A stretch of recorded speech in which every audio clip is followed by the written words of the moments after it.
आज आपण आलोय भारतातील सर्वात मोठी परीक्षा ज्याला आपण UPSC असं म्हणतो. या UPSC परीक्षेमध्ये शंकरपूर या छोट्याशा गावातील शेतकरी कुटुंबातील उमेदवार प्रज्वल राजेंद्र पोळ हे नुकत्याच लागलेल्या निकालामध्ये ते UPSC पास झालेत आणि त्यांचा 434वी रँक त्यांना मिळालेला आहे. तर आपण आत्ताच त्यांच्या घरी आलोय. या ठिकाणी तुम्हाला पुष्पगुच्छ दिसतायत. अनेक ठिकाणाहून त्यांना त्या ठिकाणी पुष्पगुच्छ आलेत, त्यांचा सत्कार होतोय. तर आज आपण थेट त्यांना विचारणार आहोत. नमस्कार प्रज्वलजी. नमस्कार. तुमचं खूप खूप अभिनंदन. इतकी मोठी परीक्षा तुम्ही क्रॅक केली आहे आणि सर्वात महत्त्वाची गोष्ट म्हणजे छत्रपती संभाजीनगरमध्ये हे एकमेव उमेदवार या परीक्षेत पास झालेले आहेत. तर कसं वाटतंय सर आपल्याला? फारच आनंदाचा क्षण आहे.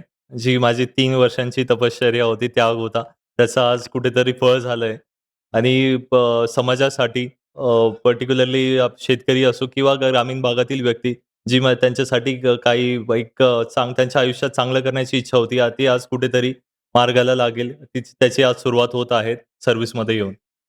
तुमच्या या परीक्षेसाठी तुमच्या घरातून तुम्हाला चांगल्या पद्धतीने मोटिव्हेशन मिळालं. कुणाकडून तुम्हाला मोटिव्हेशन मिळालं? काय सांगाल? सर्वप्रथम माझं मेन मोटिव्हेशन म्हणजे माझी ताई.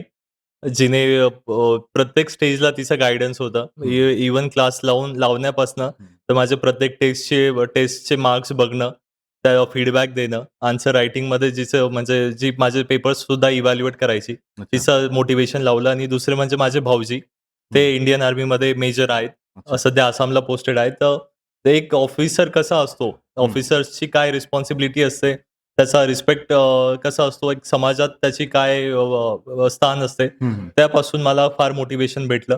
तर हेच प्रायमरी मोटिव्हेशन. नक्कीच प्रज्वलजी. जाऊया ताईंकडे. ताई नमस्कार.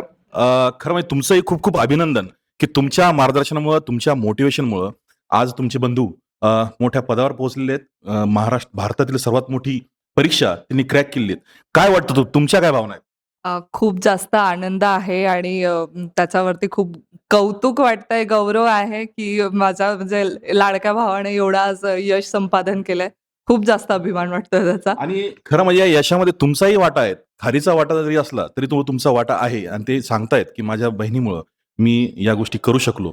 तर काय काय मदत तुम्ही त्यांना परीक्षेच्या वेळेला केली किंवा अभ्यासाच्या दरम्यान केली होती? बहीण म्हणून माझ्या परीने मी त्याला जेवढी मदत करता आली मी केली. त्याच्या इंटरव्ह्यूसाठी बेसिक क्वेश्चनेअर प्रिपेअर करणं, त्याचे आन्सर शोधून देणं त्याला किंवा त्याचे प्रिलिम्सचे पेपर्स चेक करणं, मेन्सची आन्सर्स इव्हॅल्युएट करणं.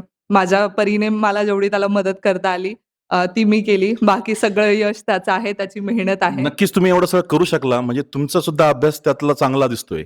नेमकं तुमचं काय शिक्षण झालं?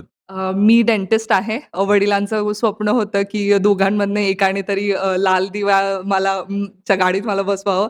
तर कुठेतरी थोडं पर्सनल रिझन्समुळे मला जे शक्य झालं नाही प्रिपरेशन कंटिन्यू करणं, ते त्याने केलंय आणि भले मी नाही झाली, पण तो आज ह्या पदावर पोहोचलाय. मला माझं रिझल्टपेक्षा त्याचा आज रिझल्ट आलाय, त्याचा जास्त आनंद आहे. नक्कीच तुम्ही म्हणताय की माझा जरी रिझल्ट आला परंतु माझ्या भावाचा आला आणि खरं म्हणजे हा तुमचाच रिझल्ट आहे.